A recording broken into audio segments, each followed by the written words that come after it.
We are actually looking to furnish an office of Consul General in New York until 1998, Mr. Ernst Jaakson.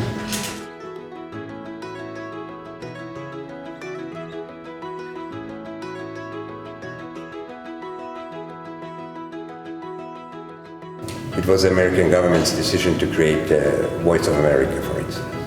And he immediately understood that this is a good thing, so he tried to take care that it was never forgotten to be financed by Americans. And honestly, when I was a child in Soviet Estonia, I mean, it was a holy time. Then Voice of America, Yankee Doodle, here we go, and then they switched on their noisemakers, so that we couldn't hear much more, but now Ernst Jaakson is going to read the greetings to Independence Day or something. So,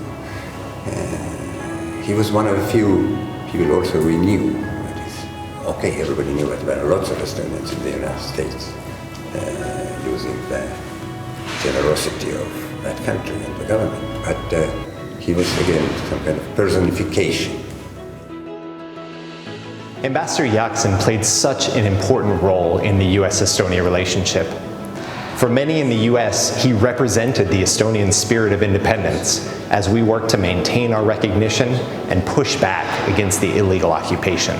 30 years after Estonia's reclamation of independence, the ties between the United States and Estonia have never been stronger. From the UN to NATO, from Washington to Tallinn, we are working together to defend and deter, to strengthen economic ties, and to promote our shared democratic values.